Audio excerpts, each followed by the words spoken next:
Welcome back to Lessons in Leadership. Steve Adubato, my colleague Mary Gamba. You will recognize the young man on camera. He is Rodger DeRose, President and CEO, Kessler Foundation. Rodger, I think Rodger has the record. It's 7 times on Lessons in Leadership, Mary.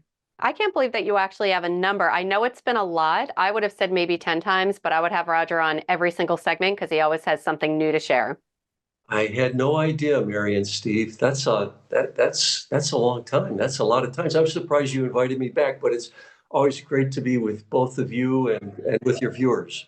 Rodger, let me say this, that honesty and having ethics are an important part of leadership. So let me just be super honest and disclose that I absolutely made up that number. I had no idea how many times you're on. I just said it because it sounded reasonable, but it sounds reasonable.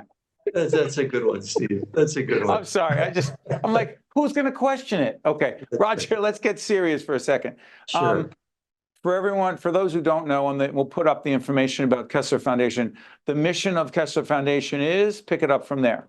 Well, Steve, we're all about helping to change the lives of people with disabilities, and we do that through our research mission, and we focus on brain and spinal cord injury and stroke and MS and autism and several other neuromuscular conditions. And then we're also a grant maker to nonprofit organizations that are helping businesses create jobs and employment opportunities for people with disabilities to reintegrate them with the workplace, with the community, with the family. Well said. And before Mary jumps back in here, because I know there's a whole range of things she wants to talk about, I want to do this. We've been partnering with Kessler Foundation for many years now. Rodger is a student of leadership. He's very focused on the coaching and mentoring and the developing of future leaders. And dare I call it succession. Okay, I'm going to put it that way, Rodger. We're actually, as we do this program in the next few weeks, we're kicking off what we're calling the Advanced Leadership Academy at Kessler Foundation, where some of your most talented leaders who have been through the Kessler Stand and Deliver Leadership Academy in the past, it's going to be more challenging. It's going to be some one-on-one coaching. Why do I say this? Because you had a big hand in selecting these people. Why are we saying if these leaders are already really good, why do they need to do more leadership development? And what does that have to do with succession planning and ascension to leadership positions at Kessler Foundation? Please, Rodger. I know it's a loaded question, but I've been thinking about this a lot. We're not the only ones who should be thinking about this. Go ahead.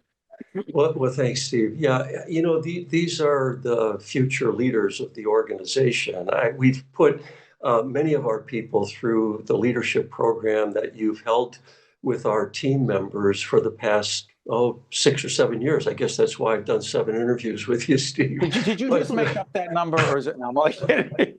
Go ahead. But seriously, Steve, these are the handpicked people that you're really betting the future on, and you want to do everything that you can to retain the talent and give them the opportunities to grow in the organization.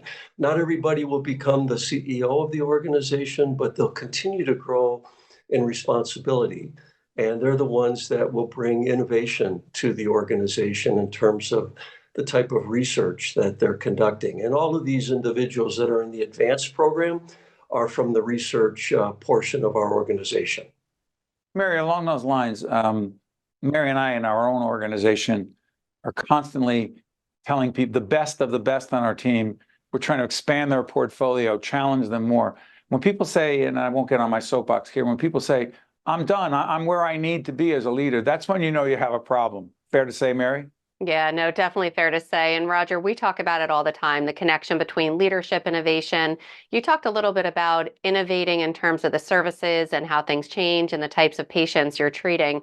Talk a little bit, though, how you can get buy-in from your team to be innovators, to be entrepreneurs within Kessler. How do you get that type of leadership? We talk about everyone is a leader. How do you get the people in your team to buy into that innovative culture? You used the word entrepreneur, and I think to turn it inside, to be an entrepreneur in an organization, it takes a great deal of collaboration.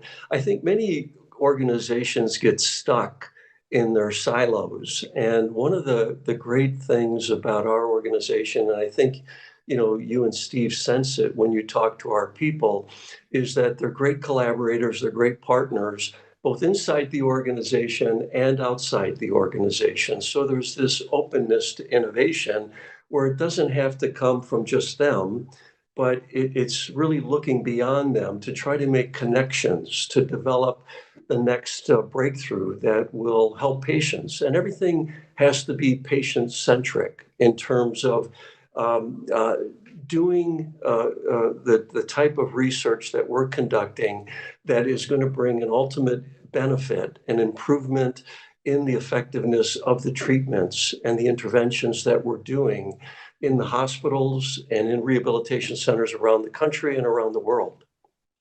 Do us a favor, and Sylvester will do this, our great editor and post-production end. Let's make sure we put up the graphic for Kessler Foundation. If people want to find out more, if people want to contribute, if people want to be part of the important work that Kessler Foundation is doing, that's how you can do it. But I'm curious about something, Rodger. You and I have had 1 million offline, and 1 million is a bit of an exaggeration. I'm making up numbers. We've had a lot. We've had a lot, and a lot of luncheons with no wine. It's interesting. We do not drink because we're trying to be very focused. But one of the things Rodger and I talk about all the time is he used the word entrepreneur. Mary raised the question, is everyone a leader, which is a chapter in Lessons in Leadership 2.0, my new book, which I'm uncomfortable plugging. That was a joke, Rodger. So, Rodger, do you really believe that entrepreneurs, leaders, they're just who they are? They're born that way. It's in their DNA. Or can someone have some of that and we develop it and bring it out of them, and then they're just some are like, just tell me what to do? Steve, it's a great question. And I know that people in business probably have 100 different answers for that. But I think you choose to be a leader. I don't think you're born to be a leader. And once you choose to be a leader and you watch others lead, you learn from those examples.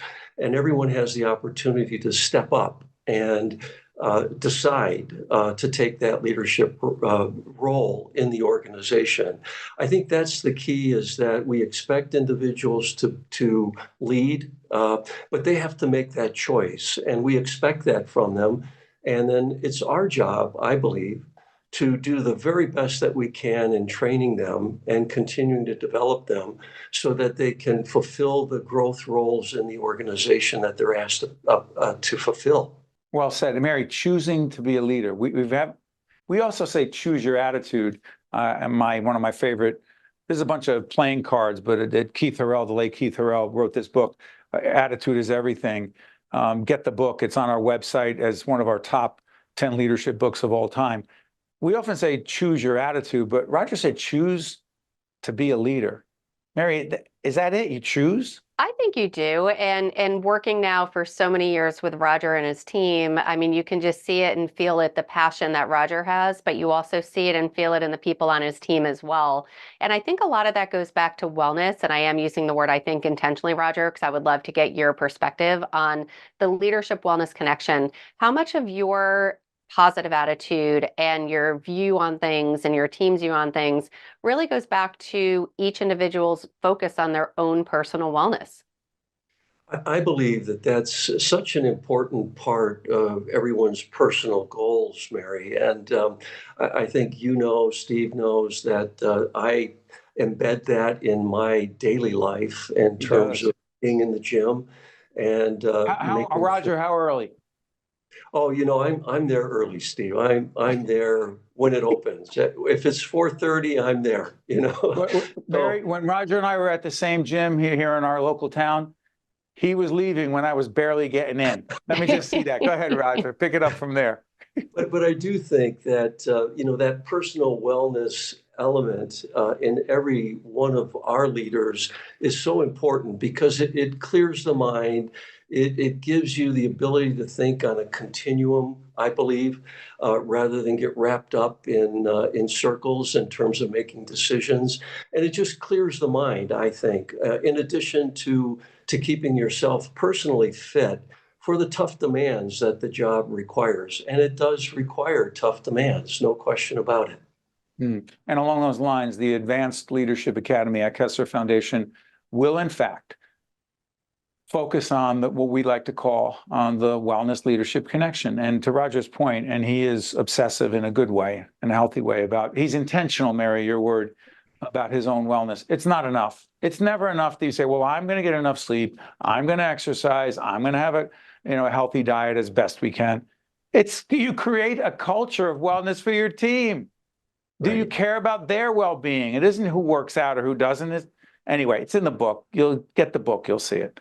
To Rodger DeRose and the team at Kessler Foundation, I want to thank you for joining us once again. Rodger's been with us 17 times on lessons. Rodger, all I know is this. He'll keep coming back and sharing more wisdom. Thank you, my friend. Thank you, Steve. Thank you, Mary. Great to be with you and your viewers. Thanks so much. Lessons in Leadership, which has been on the air for 22 years. No, it's been, how many years, Mary? Oh, now you're really putting me on the spot. I'll say 5 years. All right, no joke. I'm not going to screw around with numbers. Mary, we are celebrating our anniversary. What is it? How many years? So June 19th of this year, it's going to be our 24-year anniversary. That's something. And never work anniversary for anybody.